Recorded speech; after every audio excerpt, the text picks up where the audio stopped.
Hello, j'espère que vous allez bien. On se retrouve dans une nouvelle vidéo pour parler cheveux.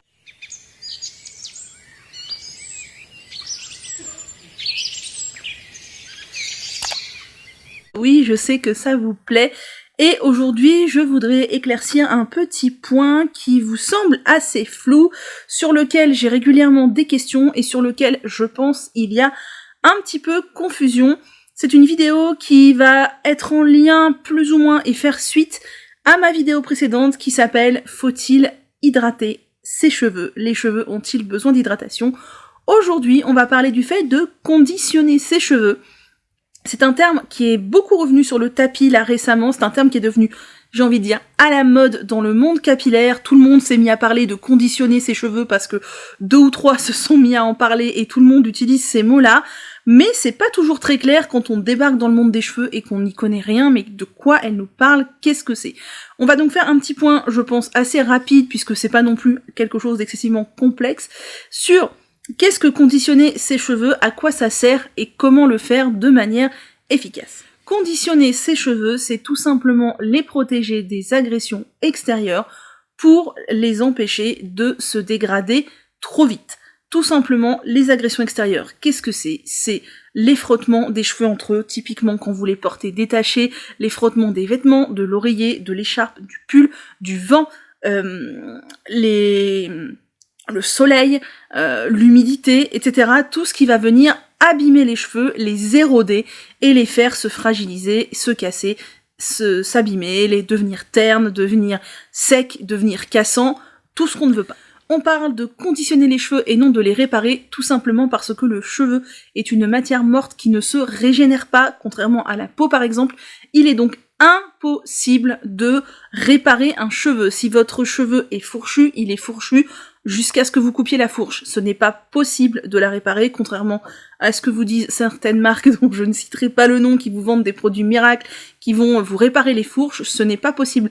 Certains produits vont vous coller les fourches entre elles, mais la fourche, elle va juste coller, et elle va remonter, c'est juste pire pour faire encore pire, quoi, c'est pas possible.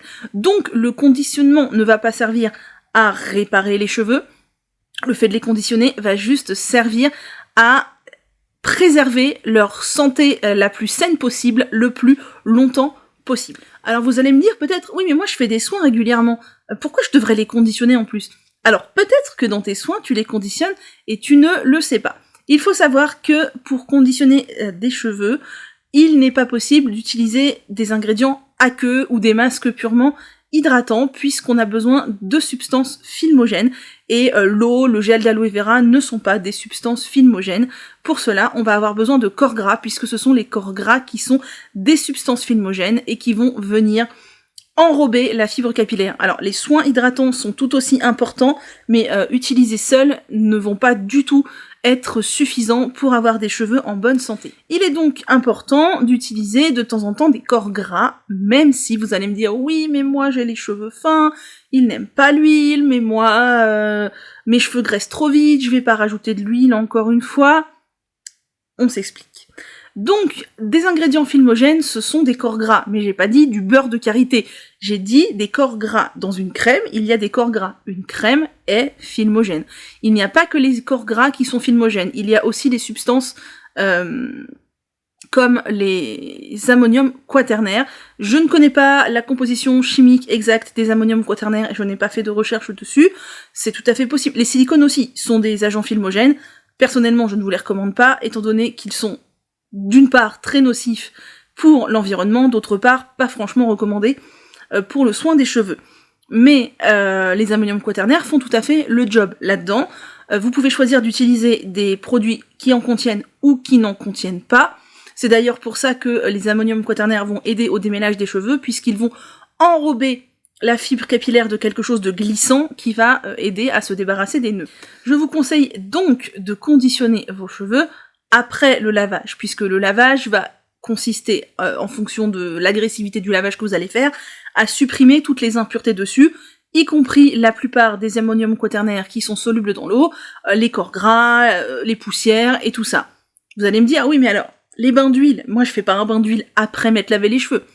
Non, je pense, à mon sens, que les bains d'huile n'ont pas d'effet de conditionnement, sauf si on part du principe qu'il reste une petite couche d'huile qui s'est accrochée sur les cheveux après le bain d'huile et après le lavage, et le bain d'huile va avoir surtout utilité à venir gainer les cheveux, renforcer la kératine et leur apporter encore plus de résistance face aux agressions extérieures, mais pas de couche externe de protection à proprement parler, hormis, comme je vous l'ai déjà dit, on part du principe qu'une très légère couche d'huile reste sur les cheveux, même après le lavage.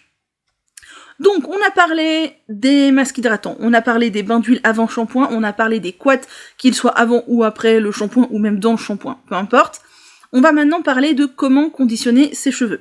Moi, je vous conseille du coup de conditionner vos cheveux tout le temps après le lavage, je vais vous expliquer pourquoi. On peut le faire de différentes manières. Sachez que toutes les crèmes, que ce soit les après-shampoings, les masques tout près du commerce, ou les crèmes sans rinçage, les leave-in, sont des ingrédients qui contiennent des agents filmogènes, puisqu'il y a une phase aqueuse et une phase huileuse pour faire une émulsion et obtenir une crème, donc ce sera des agents conditionnants pour vos cheveux, et s'il y a des ammonium quaternaire, ça va encore plus accentuer ce conditionnement. Attention, si vous utilisez beaucoup de produits coiffants, beaucoup d'ammonium quaternaire, je vous conseille de faire une clarification au moins une fois par mois pour débarrasser les cheveux de toute cette accumulation de produits qui n'est pas nécessairement utile ni saine à force du temps. Si vous ne faites jamais de clarif et que vous utilisez beaucoup de produits, ça va être contre-productif. Donc, lorsque vous utilisez un après-shampoing, après votre lavage, ça va jouer un rôle de conditionneur et ça va déjà protéger vos cheveux. Si vous faites un masque après le shampoing, pareil. Est-ce que c'est suffisant ? À mon sens, j'ai envie de dire que vaut mieux miser sur un tout petit peu plus, même si utiliser un après-shampoing ou un masque tout prêt, c'est déjà bien. On va parler des crèmes sans rinçage. Je vous conseille d'utiliser, si vos cheveux sont en affinité avec, des crèmes sans rinçage, avec ou sans ammonium quaternaire, qui vont elles aussi venir non seulement pimper un petit peu l'apport en hydratation de vos cheveux, mais surtout sceller cette hydratation, enrober la fibre et apporter une couche de résistance supplémentaire. Et pour finir, bien sûr, à mon sens, le must du must en termes de conditionnement des cheveux, c'est la petite goutte d'huile sèche à répéter quotidiennement et plus si affinité. Vous savez que je vous en parle souvent et c'est pour moi un geste indispensable, à savoir utiliser un petit sérum huileux pour venir renforcer les cheveux, les faire briller, les lustrer et surtout les protéger entre deux lavages. Vous pouvez mettre 1 à 2 gouttes par jour sur vos cheveux sans problème. Trouvez l'huile qui vous convient ou le petit sérum qui vous convient. Je parle des sérums huileux dans ma vidéo sur mes soins sans rinçage favoris qui datent d'il y a quelques mois. Je vous laisse aller chercher. Vous mettez une goutte si vous avez les cheveux très fins, une seule goutte, ces huiles sont faites pour. Il n'y a pas de risque de se retrouver avec les cheveux gras si vous mettez la bonne quantité. Vous mettez une goutte, vous répartissez dans vos mains et vous faites glisser sur vos longueurs. Vous répétez l'opération tous les matins ou tous les soirs, ou même on m'a déjà demandé est-ce que c'est possible de le faire matin et soir. Bien sûr, si tes cheveux en ont besoin, tu le fais matin et soir, il n'y a aucun problème. Et si tes cheveux sont très longs ou très épais, c'est pas une goutte que tu mets, c'est 2 gouttes, 3 gouttes, 5 gouttes, 10 gouttes, s'il faut. Enfin, je veux dire, tu t'adaptes, tu testes, et qui n'a jamais mis un petit peu trop de leave-in ? Même moi, ça m'arrive encore maintenant. Voilà. Mais donc, c'est pour moi le geste indispensable qui va vraiment entretenir les cheveux, leur apporter une couche filmogène de protection et éviter qu'ils ne s'abîment trop vite. Voilà, j'espère que ce petit point sur le terme conditionner ses cheveux aura été clair. N'hésite pas à me poser des questions si t'en as dans la barre de commentaires, j'allais dire dans la description, mais dans les commentaires. Rejoins-moi sur Insta, il y a plein de fiches informatives, tu pourras trouver ton bonheur. Je vais d'ailleurs faire des séries sur Insta pour que tu puisses retrouver plus facilement, mais de toute façon, si tu vas sur mon feed, les fiches, elles ont une couverture bien particulière, tu peux lire les thèmes, et c'est plus facile pour toi. N'hésite pas à mettre un petit pouce en l'air, à t'abonner, à activer les notifs, et à partager autour de toi si ce type de contenu t'a plu. Je veux bien tous les débats, tous les commentaires, tout ce que vous avez à me dire sur le conditionnement des cheveux en dessous. Je serais ravie de papoter avec vous. Sur ce, je vous dis à bientôt, et conditionnez bien vos cheveux.